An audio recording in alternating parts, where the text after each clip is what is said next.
बात नवरात्र उत्सव की करेंगे। पूरा देश नवरात्र के रंग में रंगा हुआ है। कहीं गरबा की धूम है तो कहीं डांडिया का डांस। उत्तर भारत में रामलीलाओं का मंचन किया जा रहा है। आज सप्तमी तिथि पर सुबह मंदिरों में मां कालरात्रि की पूजा हुई।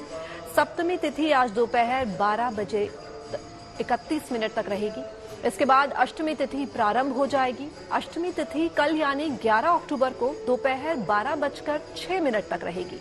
फिर 11 अक्टूबर को 12:07 पर नवमी तिथि प्रारंभ हो जाएगी। चूंकि सप्तमी और अष्टमी तिथि एक साथ नहीं मनाई जाती, इसलिए 11 अक्टूबर को ही अष्टमी और नवमी तिथि का पालन किया जाएगा, ऐसा कई ज्योतिषों का कहना है।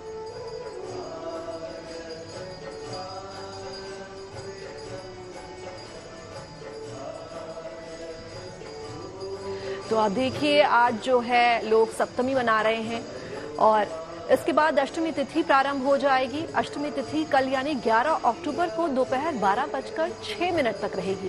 फिर 11 अक्टूबर को 12:07 पर नवमी तिथि प्रारंभ हो जाएगी।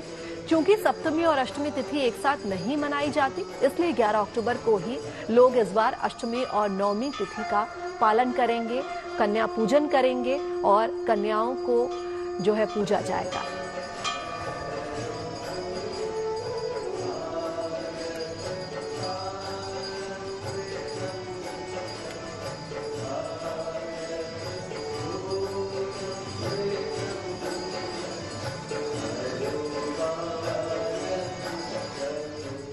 तो अगर आपको भी महाअष्टमी व्रत और कन्या पूजन के लिए भक्तों में थोड़ा सा कंफ्यूजन है, तो चलिए ज्योतिषाचार्यों से जानते हैं अष्टमी और नवमी की तिथि और पूजा का आखिर शुभ मुहूर्त क्या है। 11 में नवमी और अष्टमी दोनों का जो पूजन होगा, जो कन्या भोज होगा, वह दोनों कार्य किया जाएगा। इस बार 11 तारीख जो है 11 अक्टूबर सबसे महत्वपूर्ण तिथि के रूप में जानी जाएगी।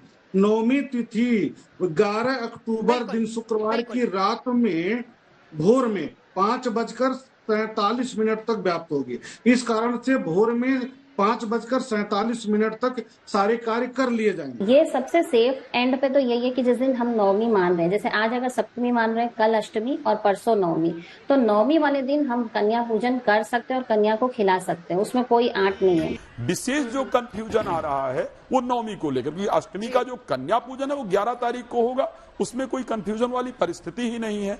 12:32 तक अष्टमी तिथि रहने वाली है 11 तारीख को। अब कंफ्यूजन आ रही है नवमी को लेकर के, भाई नवमी और दशमी का क्या किया जाए। यानी नवमी में जो पूजा करना है, उपासना करना है, उनका जो है वो अष्टमी विदा नवमी को स्वीकार करना चाहिए।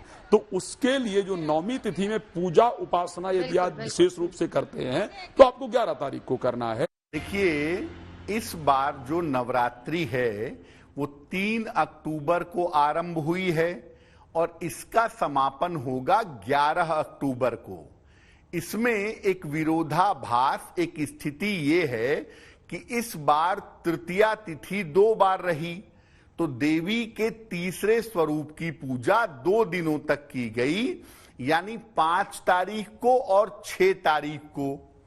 अब अष्टमी तिथि जो है वो 10 तारीख को दोपहर में शुरू हो रही है और 11 तारीख को दोपहर तक रहेगी। सप्तमी और अष्टमी तिथि का व्रत एक साथ रखना अशुभ होता है और सप्तमी और अष्टमी तिथि की पूजा भी एक साथ करना उचित नहीं होता। इसीलिए अष्टमी और नवमी की पूजा इस बार एक साथ की जाएगी। 11 अक्टूबर को जो लोग अष्टमी की पूजा करते हैं, अष्टमी की संधि पूजा करते हैं, वो 11 अक्टूबर को दोपहर 12 बजे के समय में अष्टमी तिथि की संधि पूजा करेंगे और जो लोग नवमी तिथि की पूजा करते हैं वो 11 अक्टूबर को रात्रि में नवमी पूजा करेंगे और अगर हवन करना चाहते हैं तो दोपहर 12 बजे के बाद नवमी का हवन कर सकते हैं। जो लोग अष्टमी का व्रत रखते हैं केवल नवरात्रि में, वो लोग भी अपना व्रत 11 अक्टूबर को रखेंगे और जो लोग केवल नवमी का व्रत रखे हैं वो भी 11 अक्टूबर को रखेंगे और दोनों के व्रत का समापन करेंगे इस बार 12 अक्टूबर को, यानी दशहरे वाले दिन।